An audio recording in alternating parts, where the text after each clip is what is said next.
Oké, nou, helemaal leuk. Ik ben Roos en ik werk bij het Nieuwe Café. En dat is het museumcafé van het Nieuwe Instituut. Van het hele team van het Nieuwe Café, absoluut de lievelingsvogel. Zij heet Mientje. Het is misschien een hij, dat weten we niet of het een mannetje is. Het is een waterhoentje.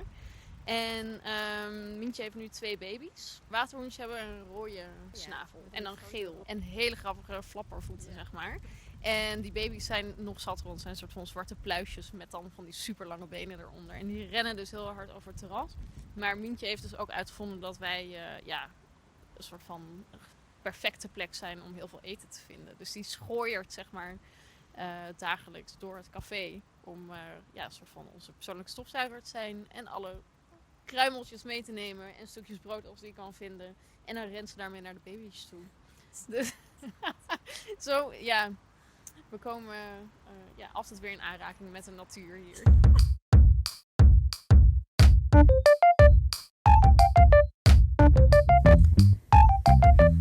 Mijn naam is Floor Berkhout en dit is Stemmen van het Nieuwe Instituut. In deze 3-delige podcastserie documenteer ik de stemmen in en van het gebouw. In de vorige aflevering heb ik met Najiba, Francine en Niek nagedacht over de toegankelijkheid van het museum. Therefrom, I have joined forces with Najiba for this episode. And my name is Najiba Yasmin, and in this episode we stroll around with Shrishtee, Witske, Frank and Anna.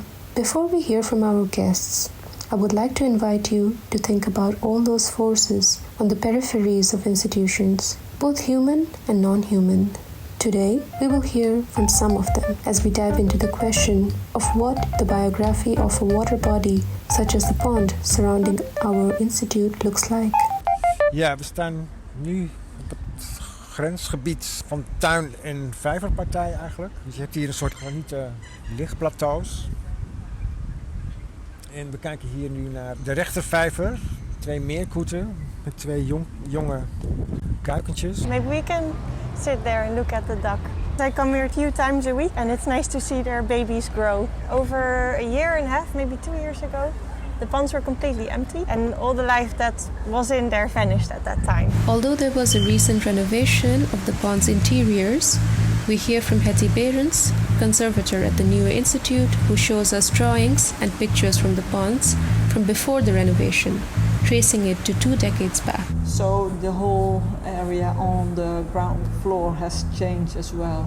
A larger area for the cafe, etc. This is a sketch from 91, done by Jokunen, the architect of this building. Actually, the form of the pond comes with the pipe that is underwater and goes straight through the pond. When the pond was emptied before all the redoing, you could see that pipe, and I think you still can see it now.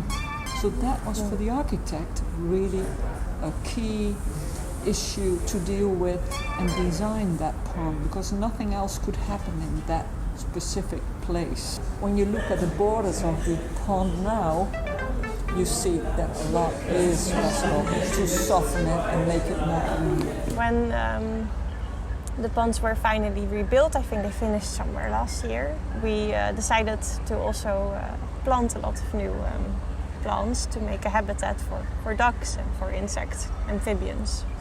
Everyone that would like to visit the pond and make it into its home. We have asked Witske Nutme, one of the driving forces within the Nieuwe Instituut behind the organizational model called ZOOP, to tell us about her relation with and vision on the pond. I've been here now for 2.5 years, almost. I started there as an intern working for the ZOOP project. Now I'm freelancing. So I work a little bit on the border between a researcher and a producer. And I'm involved with various projects at the Nieuwe Instituut, but the ZOOP is the one that is closest to my heart. Nieuwe Instituut became the first ZOOP. ZOOP is the title of an organizational model for cooperation between human and non-human life that safeguards the interests of all life. The ZOOP model makes the interests of non-human life part of organizational decision-making.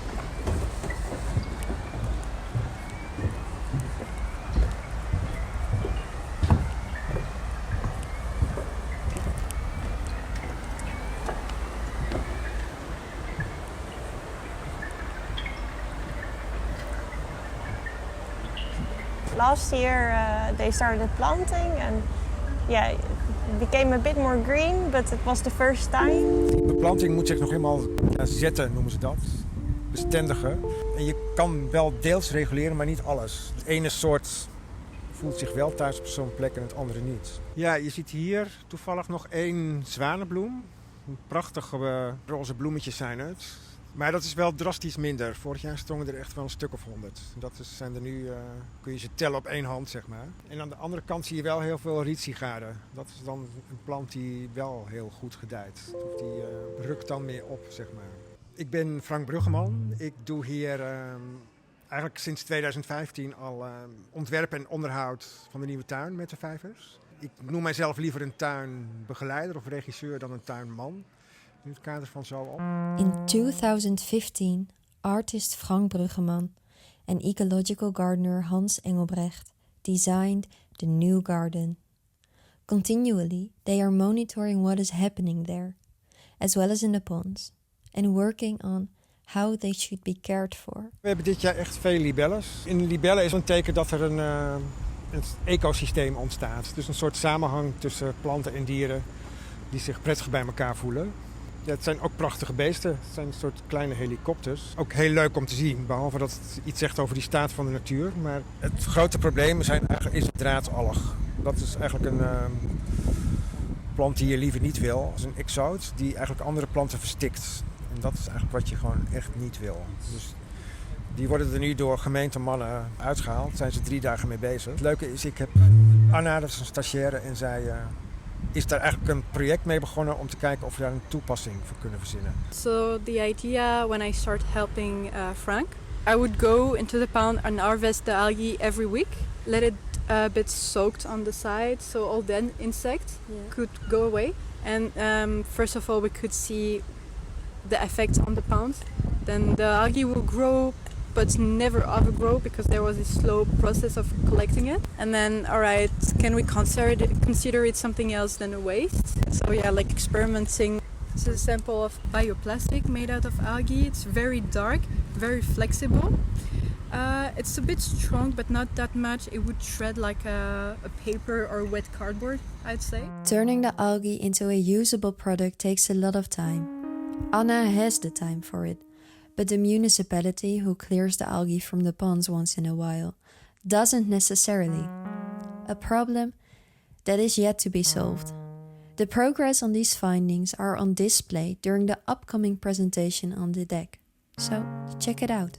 Gives kind of a lens to look at nature, quote unquote, and wildlife in interaction with humans, because it's very curated space. Like it's man-made. The plants are almost all of them brought by humans' hands as well.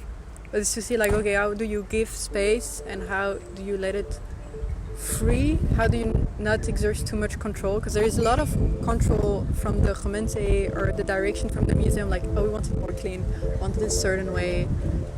It's also what's protected in general. It's what's most visible, the birds, for example, and the plants, above all the ones that are more pretty or aesthetic for human eyes. Beheer ligt ook bij de gemeente van die vijf. Zij komen met elkaar in gesprek daarover te blijven. Over eigenlijk de biodiversiteit, hoe zich dat ontwikkelt. En op die vijver moet je op dezelfde manier naar kijken. Begin van de lente hadden we gelijk een echt zo utopisch dilemma te pakken. Er was namelijk een Canadese gans die heeft het besluit gemaakt om te gaan broeden in een van de plantenbakken die neer zijn gezet. Op het terras van het nieuwe café. Canadese ganzen staan er onbekend dat ze agressief kunnen reageren en territoriaal zijn. Een topcombinatie om op je terras te hebben waar ook heel veel gasten komen. Dus eigenlijk wouden wij van het café zo snel mogelijk van deze gans af. Ter bescherming van onszelf en onze gasten. Alleen als zo op zijn, dan konden we natuurlijk niet alleen maar onze eigen belangen laten gelden. Dat we samen met de mensen die er zo op zijn opgestart in gesprek zijn gaan van mag deze hier weg? En zij zei nou niet zomaar, want we zijn zo op. En zeiden we, dat begrijpen we, alleen wij zijn een bedrijf. Toen is het tot een compromis gekomen waarbij een gedeelte van het terras afgezet is. En er een bord is geplaatst met hier broedt een moeder gans. Zodat het voor onze gasten ook duidelijk was waarom zij daar niet konden zitten. Dus dat is op zich mooi opgelost. Nou, eigenlijk is er met die gans uiteindelijk niet zo heel veel gebeurd. Die heeft een hele broedmoment af kunnen maken en bleek uiteindelijk niet heel erg heftig in de omgang te zijn. Dat bleek de Nijlgans. En die is hier ook gaan broeden. Ik weet niet precies waar, maar die was dus echt zwaar agressief. En die heeft heel erg veel mensen aangevallen. Dus in de lente was het eigenlijk best wel gevaarlijk om hier op het terras te zitten. Vanuit het instituut werd natuurlijk heel liefdevol gedaan over deze ganzen. Terwijl eindstand hebben die ganzen elkaars baby's gewoon allemaal uitgemoord. En was er geen een meer over. Dus ja, het is sowieso een harde wereld. Ja, een harde wereld van vijvers waarin de ganzen hun baby's zomaar ineens allemaal kwijt zijn en het café een aantal getraumatiseerde gasten rijker. Het sluiten van compromissen is de werkelijkheid van het leven in een stad dat niet zomaar een stad wil zijn. Een klimaatadaptieve stad. En daar is dit een onderdeel van. Ja, ze zeggen ook wel het is een relatie tussen grijs en groen. Grijs staat voor dan in dit geval beton en het urbane, het menselijke. Dit zoekt daar een evenwicht in. Right before Nieuwe Instituut became a zone, we took the decision and also made it happen to remove the whole parking lot and to devise for a new way to have it function both for visitors and for all other life present already in the garden. And it's nice, and I always like to name this example because it's such a good compromise. Because Nieuwe Instituut has to be accessible, but of course we also wanted it to be a place where plants could thrive, where insects could thrive. So we took all the tiles out. It was a massive operation. It was a slab of dirt for weeks. Didn't look so nice. But then, we decided to have these special type of stones that have holes in them, all on the sides. Deze solidrain betonelementen hebben geïntegreerd. En nou, je ziet het al, zeg maar, die uitsparingen zijn eigenlijk bedoeld om water op te vangen. Eigenlijk een soort waterbuffer onder die stenen te creëren. Daar hebben we dus daar een wadi gemaakt. Dat is een verdieping. Daar kunnen we wel even naartoe lopen. Ja.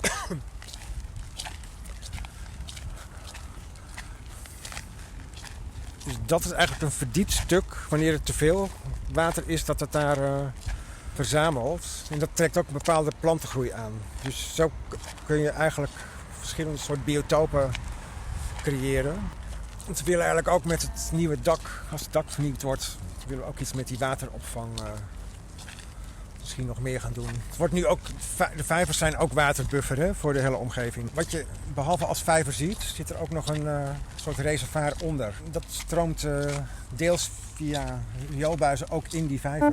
I would say like healthy ecosystem won't need any human help because it's really nature is really resilient. But there is so much pollutions and human activity. We need to negate what we already done so they have a chance. Anyway. While there is extensive knowledge and care work being sustained by those closely working with the Nieuwe Instituut, we reached out to Indian researcher and international visitor Shrishtee Bajpai, who actively works with themes of environmental justice, more than human governance, and rights of nature. We asked her to tell us about what it means to be with water and her brief encounter with the pond. It's about maintaining the sense of connection and understanding, and that can only happen when you know the river, when you know the species in the river, when you spend some time along the river, or trying to know what forest is around you, what plants are around you. So it starts with knowing, it starts with listening, it starts being with it. And I feel that as soon as you start knowing, you can actually not look at a person and not know them and just, not care about it. But when you really know somebody, when you listen to them, you know their pain, you know their agony, you know their happiness, then you're really related to them. And same is with all other ecosystems. You start relating with them and then you start caring for them, and you would feel hurt when something happens to it. And for this, for example, pond that we are sitting around, I feel as an outsider and having not had enough relationship or association with this water body, it looks like that there is a sense of coming back or a sense of reconnection. It's trying to bring back what is not a popular imagination in a Dutch culture. It's trying to bring back life that is usually, kept aside. So it's trying to come back to oneself, and it's telling a lot of stories. Shrishti's remarks lead us to question if we have the capacity to actively listen to water bodies. And if we want to listen closely, another layer that becomes apparent is in the language and framing of the water bodies itself. For example, for rivers in India, mostly they are she, they are female. But then there are some rivers that are not female. And I wonder why would that be? For example, Brahmaputra is rarely considered a female. It's the rage that the river flows with or meander with that is considered more of a masculine trait. So I wonder how our sense of perceiving or associating gender with river, because I feel that as a woman I also can meander and go wherever, and rivers do meander, so that's their very nature. But also it's the sense of plundering, not thinking. It's associated with Brahmaputra because she floods, she or he, whatever, floods a lot of floodplains. So what I'm trying to say here is that there can't be one biography of a river. It is really being how we see a river or a pond or whatever body it is, and about the beings that are in and around. That includes both human and non-human. What's growing in the water body, what's flowing inside the water body, what's living in and around that water body. Wat het leuke is, we zijn met het natuurhistorisch ook nu in gesprek om sowieso dat monitoring goed op te zetten. Het lijkt ons ook heel geschikt om hier een activiteit voor publiek mee te ontwikkelen. Dus dat is een beetje wat we in de toekomst, dit najaar of volgend jaar willen gaan activeren. Yeah, we're looking here at we call it the in-between ponds. It's between the two big ponds, and here the vegetation is spontaneous at the moment. We started 5 years ago, and if you have to be patient. Oh, we found small ducks.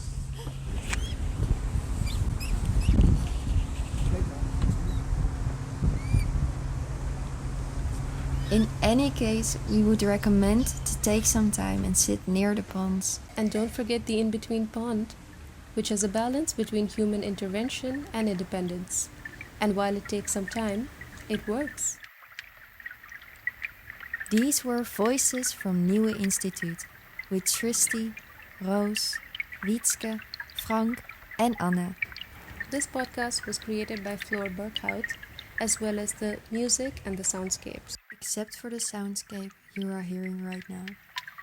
This was made by Bart Smits and Robin Menheren. This episode was curated and programmed by Najiba Yasmin. A big thank you to everyone contributing and supporting this podcast. This was it for now, but perhaps in another human or non-human life, we will get back to this. Reading from The First Water is the Body by Natalie Diaz. Will we remember from where we've come? The water. And once remembered, will we return to the first water? And in doing so, to ourselves, to each other? Do you think the water will forget what we have done, what we continue to do?